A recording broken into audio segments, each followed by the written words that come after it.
ቃል የሰላም ልጅ ናት። እንዴት ሆኖ በምን ተአምር? እርግጠኛ ነህ ዶክተር?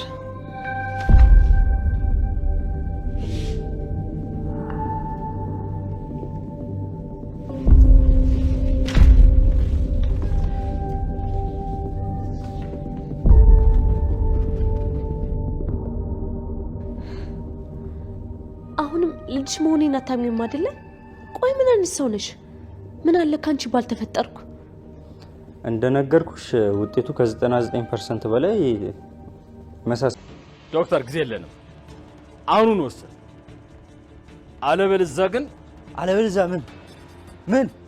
አለበለዚያ ግንማ የኔ ሰዎች እናት ቤት ይገባሉ።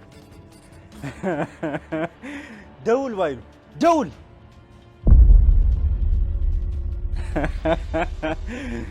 ማሸነፍን ሳጣቅ ድልን ለማክበር ቸኮልኩ። እኔ ማን እንደሆንኩ አታውቅም።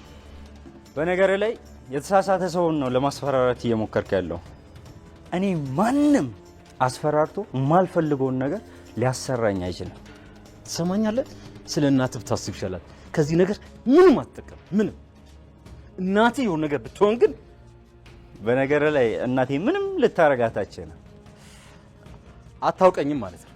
ትሰማለህ? ይኸውልህ አንድ ጥሪ ብቻ ነው። ደውል ባይሉ። በነገር ላይ እናቴ ቤት የለችም። መቼም ነው ማታገኛት። አታገኛት።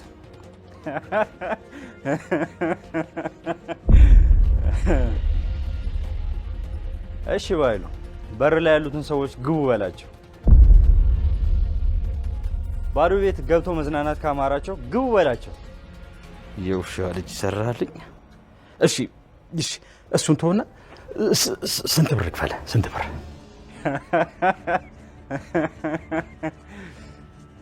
ምን ሆኗል? በእናቴ አስፈራርተ ቆሻሻ ስራ ልታሰራኝ ነበር?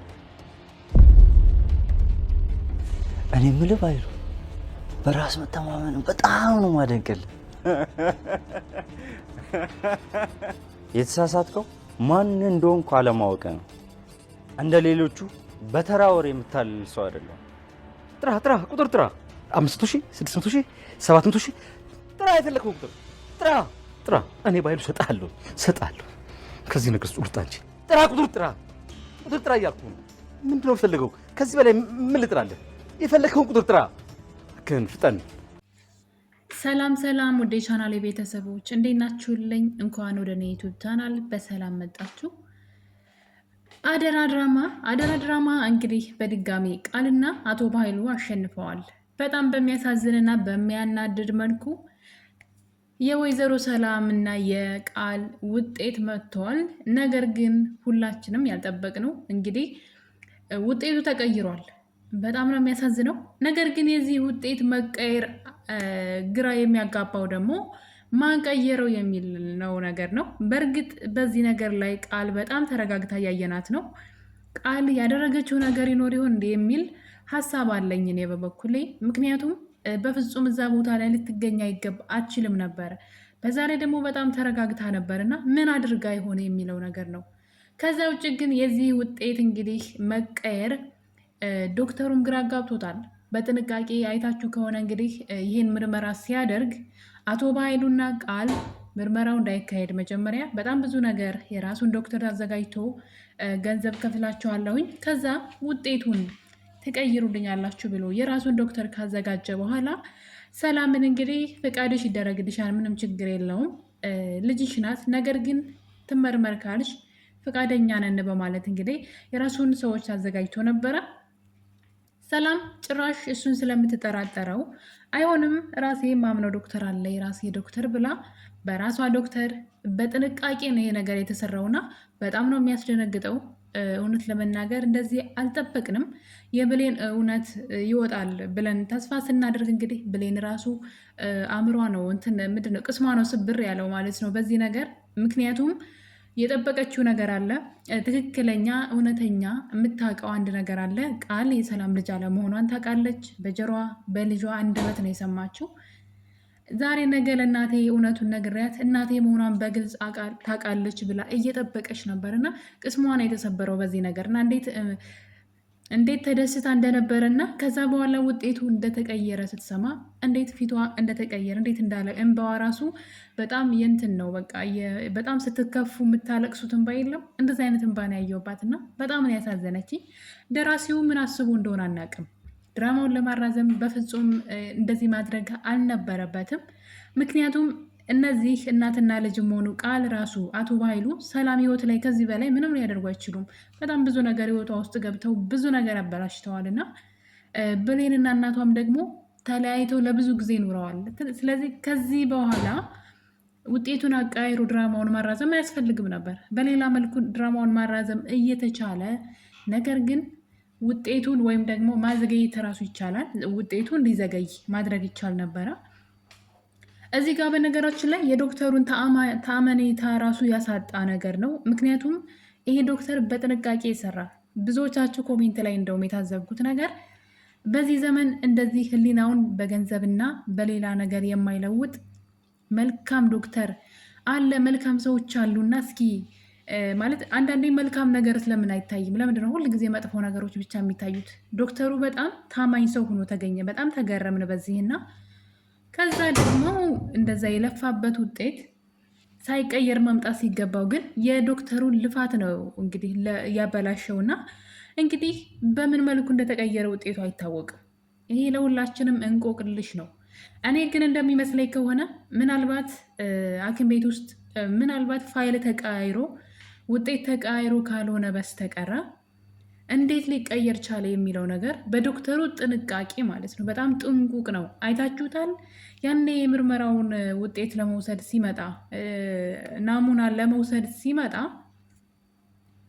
ለመታጠብ ምግብ ለመብላት እጁን ለመታጠብ ሲነሳ እንኳ ቦርሳውን በጣም ይጠራጠር ነበርና ቦርሳውን ይዞት ነው ሄደው እና እንግዲህ አስቡ መታጠቢያ ቤት ሲሄድ ቦርሳውን ይዞ እስከመሄድ ድረስ በኃይሉ በገንዘብ ሲደልለው ቃል በሴትነቷ ስትፈትነው እንግዲህ ያ ሁሉ ነገርን አልፎ እንዴት ነው ውጤቱ ሊቀየር የቻለው? እንደዚህ ታማኝ የሆነን ዶክተር የእሱንስ ክብር ማሳጣት አይሆንም ወይና እንዴት አስበውት እንደሆነ አላውቅም። ነገር ግን አሁን ላይ በጣም ነው የሚያናድደው ማለት ነው። በፍጹም ውጤቱ ሊቀየር አይገባም ነበረ። እንዴት ብለው እንዳሰቡት አላውቅም። ውጤቱ ቢዘገይ ይሻል ነበረ። ሌሎች ነገሮች በመሀል ድራማውን ለማስረዘም ከተፈለገ ውጤቱን መምጫው ጊዜ ረዘም ቢል ጥሩ ነበረ። በሚያሳዝን ሁኔታ ግን እንግዲህ ሰላምም እንግዲህ አቶ በኃይሉን ሌላ ምክንያት እንዳይደረድር ደውላ ቤት እፈልግሃለሁ ከቃል ጋራ ኑ ብላ እንግዲህ ትጠራዋለች።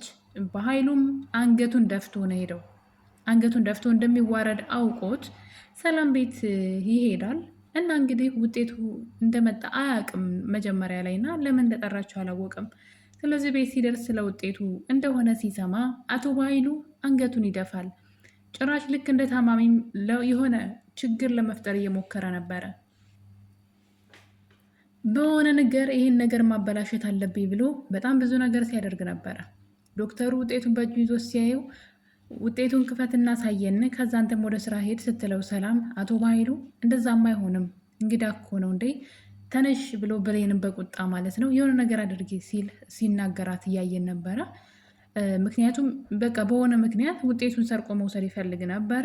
ዶክተሩ ውጤቱን በእጁ ይዞት አቶ በኃይሉ የታሸገውን ለመክፈት በጣም ሲታገል ነበረ በድብቅና ያን ሁሉ ነገር አድርጎ እንግዲህ ሰላምም አይኗ ከሱ ላይ ስለነበረ ስርዓት እንዲይዝ ስትነግረው ያየን ነው። ታዲያ በኃይሉ ፋይሉ ከመከፈቱ ቀደም ብሎ የሆነ ነገርማ ማድረግ አለብኝ ብሎ መጣው ብሎ ወደ ውጭ ይወጣል። እዚህ ጋር ምን የምጠራጠረው ነገር አለ እንግዲህ በኃይሉ ወደ ውጭ ከወጣ በኋላ የሰላም ዶክተር ጓደኛ ጋር ነው የደወለው። አሰባችሁታን? የሰላም ዶክተር ጓደኛ ጋር ደውሎ የዚህ የሰላምን ዶክተር ስልክ ተቀበለ ማለት ነው። ስለዚህ ምናልባት እዚህ ጋር እንግዲህ የሰላም የዶክተሯ ጓደኛ ሌላ ዶክተር አለ ማለት ነው።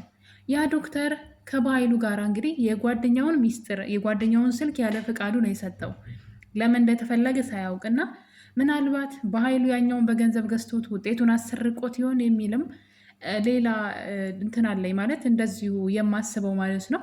ምክንያቱም በምን መልኩ ታዲያ ውጤቱ ተቀየረ?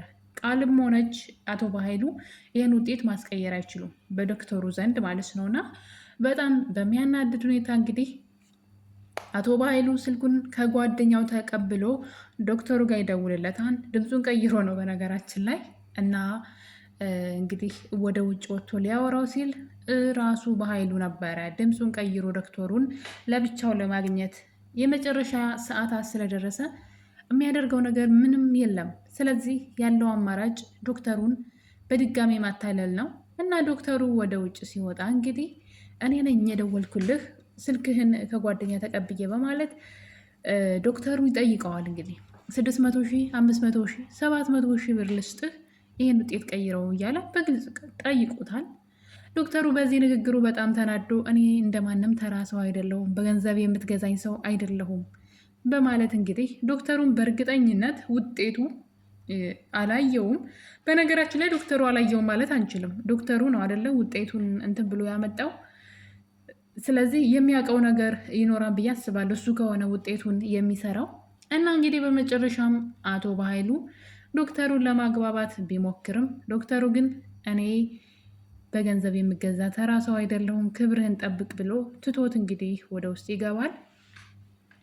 ታዲያ አቶ በኃይሉ በጣም ፈርቶ አንገቱን ደፍተው ግንባሩን እያሸ ነበርና ቃል ግን ምንም አልመሰላትም። ምንም በቃ የተፈጠረ ነገር ያለ ጭራሽ ለሰላም መልስ ሰጣት ሁሉ ነበርና እንደምትዋረድ በዛ ደቂቃ እያወቀች እንዴት እንደዛ ሆነች የሚለው ነገር የሆነ ያደረገችው ነገር ሊኖር ይችላል የሚል ሀሳብ አለኝ።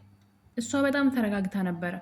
ምን ልታደርግ እንደምችል ግን አላውቅም። ምናልባት ሳያቅ የራሷን የብሌንን ፀጉር ለሰላም አድርጋ ይሆን ማለት የብሌንን ፀጉር እዛ ጋር ጨምራ ይሆን ብዬም አሰብኩኝ። ምክንያቱም እንደዛ ነው አንድ አይነት ሊሆን የሚችለው እንግዲህ የብሌንና የሰላም ስለሆነ ምናልባት ዶክተሩ ሳያቅ እንደው ምናልባት የሆነ ነገር አድርጋ ይሆን የሚል ሀሳብ አለኝ። ከዛ ውጭ ግን ምክንያቱም ቀድማ ቃል የሆነ ነገር አዘጋጅታ ነበረ። ለዛ ነው ያኔ ናሙናውን ለመውሰድ ሲመጣ ዶክተሩን ውጭ ላይ ወታ እያወራችው ነበር እና የወሰድከውን የኔን ናሙና ትመልሰውና የምሰጥህን ናሙና ውሰድ፣ የፀጉር ዘለላ ውሰድ እያለችው ነበር። ያ ማለት ቀድማ የብሌንን ፀጉር አዘጋጅታ ነበረ። ስለዚህ ምርመራው ላይ የተደረገው ወይም ደግሞ የብሌን እና የሰላም ፀጉር ሊሆን ይችላል። ያለዛ ግን ሆስፒታል ውስጥ የሆነ ስህተት ተሰርቶ ካልሆነ በስተቀረ እንዴት ነው ሊቀየር የቻለው? መቀየር ራሱ አልነበረበትም ለዶክተሩ ራሱ ክብር ሲባልና እንግዲህ ሁላቸውም አሰብስፈው ብሌንም 100% እርግጠኛ ሆና ማለት ነው። በጣም እርግጠኛ ሆና ይሄ ውጤት ሲከፈት ሁሉም እንደሚዋረዱና ከዛ ቤት ተጠራርገው እንደሚወጡ ብቻዋን ከእናቷ ጋዛ ቤት በደስታ እንደምትኖር እርግጠኛ ሆና ከምንም በላይ እሷ ደስተኛ ነበረች በዚህ ውጤትና እንግዲህ ውጤቱ መከፈቱ አይቀርም። ሲከፈት ግን ቃል ልጅ እንደሆነች ነበር የሚያሳየውና በጣም ነው ዶክተሩ ራሱ ደነገጠ በነገሩ ማለት ነው። በኃይሉም ደነገጠ፣ ዶክተሩም ደነገጠ። ሰላምም እንዴት ቃል ልጇ በመሆኗ አዘነች። አልፈለገችም፣ ልጇ እንድትሆን አትፈልግም ነበርና እና በሚያሳዝን ሁኔታ በኃይሉ ራሱ እንዴት ይሄ ሊሆን ቻለ ብሎ ግራ ተጋብቷል። ቃል እንግዲህ መጀመሪያም ስትፎክር ነበረ፣ አሁንም እንግዲህ መፎከሯን ቀጥላለች እና እንደዚህ እርግጠኛ የሆነችበት ነገር ምን ብታደርግ ነው የሚለው ነገር ትንሽ ግራ ያጋባል። ነገር ግን ውጤቱ ተቀይሯል። ሰላምም ድንግጥ ነው ያለችው። ቃል የሷ ልጅ መሆኗን ማመን ራሱ አትፈልግም፣ አትሆንም ብላ እርግጠኛ ሆና ነበር እና እንግዲህ ሰላም አሁን እሷ ጥፋተኛ ሆና ተገኝታለች ለቃል ማለት ነው። ቃል ፎክራ ነበረ ልጅሽ ነኝ፣ ውጤቱ ሲመጣም ልጅሽ መሆንን ያሳያል፣ ያኔ ግን ታፍሪበታለሽ ምናምን ብላ እንግዲህ ቃልን ተናግራት ነበረ ሰላምን ማለት ነው። ታዲያ እንግዲህ አሁን ላይ ቃል ትክክል ሆናለች። በጣም ነው የሚያናደደው። እኔ እንዴት እውነቴን ነው የምላችሁ የምር እስኪመስለኝ ድረስ ማለት ነው። አሁን እዚህ ጋር ምንድን ነው የምንማረው? እስኪ ንገሩኝ። እዚህ ጋር አሁን እስካሁን የለፉት አይበቃም፣ እስካሁን የተሰቃዩት አይበቃም። እናትና ልጅ ተለያይተው ቃልም ብትሆን የእሷ ህይወት ያልሆነውን የሰው ህይወትን ነጥቃ መኖር አይበቃም። እንደዚሁ አቶ በኃይሉ ከዚህ በላይ በሰው ላይ ግፍ መስራት አይበቃውም? እንዴት ውጤት ይቀየራል? እና በምን ሂሳብ ታስቦ እንግዲህ ውጤቱ እንደተቀየረ አናውቅም። ውጤቱ ግን ተቀይሮ ቃሌ ሰላም ልጅ ሆናለች። በዚህ ነገር ብሌን ቅስሟ ስብር ብሏል። እውነቴን ነው ብላችሁ ያነባችሁ እንባ እንዴት እንዳሳዘነችኝ። ምክንያቱም ብዙ ተስፋ አድርጋ ነበረ። ሰላምን ብትሆን ልጇ ሆነ ያደረገችው ነገር ቢቆጫትም ግን ደስተኛ አይደለችም። እና እንግዲህ ከዚህ ነገር በኋላ ሌላ ነገር ተፈጥሯል ማለት ነው። ዶክተሩ ከመጀመሪያው ጀምሮ ቃል የሰላም ልጅ እንዳልሆነች ያውቅ ነበረ። የሚያውቀው ደግሞ ምንድን ነው ቃል የምርመራ ውጤቱን ለመውሰድ ወይም ደግሞ ናሙና ለመውሰድ ዶክተሩ የመጣ ጊዜ ማለት ነው ስታደርግ የነበረው ድርጊት ልጅ አለመሆኗን የሚያሳይ ነው። ውጤቱን ቀይርልኝ፣ ውጤቱን አሁን በምሰጥህ ናሙና ቀይረው እያለች ነበር። የብሌንን ፀጉር ሰጥታ የእሷ ፀጉር እንዲመልሰው ማለት ነው ስትጠይቀው ነበረ። እና የፈለግከው እንደምን ያደርግልሃለሁ ብላ በሴትነቷ ስትደራደረው ነበር። በኃይሉም ደግሞ የገንዘብ ማት የገንዘብ ጋጋታ ምቶ ሰውየውን በገንዘብ አእምሮውን ለመግዛት ሲሞክር ነበረ። ታዲያ ያለ ነገር እንደዛ ያደርጋሉ? ይህን ነገር እንግዲህ ዶክተሩ ይህን ስለሚያውቅ ነው እርግጠኛ ሆኖ ያው ቃል ልጇ አይደለችም ብሎ ነበር ያሰበው። ባየው ውጤት ዶክተሩ ራሱ ደንግጧል። ታዲያ እንግዲህ ዶክተሩ ቢሮ ከተመለሰ በኋላ ይህን ነገር በደንብ አሰበው። ነገሩ ሁሉ ትንሽ ግራ የሚያጋባ እንደሆነ ስለገባው ተመልሶ ወደ ሰላም ቤት ሂዷል ማለት ነው። እንግዲህ ዶክተሩ አሁን ላይ ሰላምን ለመርዳት ይፈልጋል። በኃይሉና ቃል እውነት እንደሌላቸውና ውጤቱ ላይ የሆነ ስህተት እንዳለ ገብቶታል። ታዲያ እንግዲህ ከተመለሰ በኋላ ሰላም ራሷን እየወቀሰች ነበረ። ምክንያቱም የገዛ ልጄን ከቤት አስወጥቼ አባረርኩኝ ብላ በጣም በራሷ ላይ እንትን እያለች ነበር። ራሷን እየወቀሰች ነበር። በራሷ ተናዳ ነበር። እና እንግዲህ በዚህ ሰዓት ነው ዶክተሩ ወደ እሷ ሄደው ማለት ነው። ዶክተሩ ታዲያ ከሄደ በኋላ እንግዲህ ቢሮ ገብቼ ስለ ውጤቱ ሳስብ ምንም ልክ የሆነ ነገር አይደለም ሰላም፣ ይሄ ውጤት የሆነ የተጨበረበረ ነገር አለ። እኔ ሳስበው ቃል ያንቺ ልጅ አይደለችም አትመስለኝም እያላት ነው። ታዲያ ሰላም እንግዲህ አንተ እኮ ነው ምርመራውን የሰራኸው እንዴት እንደዚህ ትለኛለህ? አየነው እኮ ብትለውም እሱ ግን እዚህ ቀደም አቶ ባይሉና ቃል ሲያደርጉ የነበረውን ድርጊት ሁሉ ነግሯታል። እንዴት አድርገው ውጤቱ እንዲቀየር ሲለምኑትና ሲያደርጉ የነበረውን ነገር ሁሉ ሰላም ሰምታለች። ታዲያ እንዴት ውጤቱ ተቀየረ የሚለው ግራ ቢያጋባቸውም ዶክተሩ እንግዲያውስ አሁን ላይ ቃልና አቶ ባይሉ ሳያውቁ በድጋሚ ምርመራ እናድርግ እያለ ነው። ሰላም ግን በሀሳቡ እየተስማማች አይደለም። አሰሙት እንግዲህ ደግሞ በድጋሚ አላደርገውም እያለች ነው። ውጤቱ ዶክተሩ በዚህ መጠን ውጤቱ ተቀይሯል፣ እንደዚህ ነገር አለ እያላት፣ እሷ ግን በድጋሚ ልጅ ማስከፋት አልፈልግም እያለች ነው። እንግዲህ ለጊዜውም ቢሆን አቶ በኃይሉና ቃል አሸንፈዋል፣ ወይም ደግሞ ውሸት አሸንፋለች ለጊዜውም ቢሆን። ነገር ግን በዚህ መሀል ብሌን ናት በጣም ያሳዘነችኝ። የምሬ ነው የምላችሁ። አሁን ላይ እንግዲህ ምንም ማድረግ አችልም። ቃል ልጅነቷ ተረጋግጧን በምርመራ ስለዚህ አንቺ እናቴ ነሽ ብላ መከራከር አችልም። እናቷን እየተራበች በሩቅ እያየቻት መቀጠል ብቻ ነው። እና ውድ ቤተሰቦች እንግዲህ አደራ ድራማ በክፍል 54 ላይ ያየነው ነገር እውነት ለመናገር ፍትሐዊ ነው ብዬ አላምንም። መሆን የሌለበት ነገር ነው የሆነው። ውጤቱ በፍጹም ሊቀየር የማይገባው ነገር ነበረ። ነገር ግን ቀይረውታል። በቃ በማን አለብኝነት ነው ይህን ያደረጉት። እና ውድ ቤተሰቦቼ በጣም ተናደናል። እንደዛ በመሆኑ የብሌን እውነት መውጫው ጊዜ የደረሰ ብለን ደስ ብሎን ነበረ። ነገር ግን አሁንም በኃይሉና ቃል ተንኮላቸው ተሳክቶላቸዋል።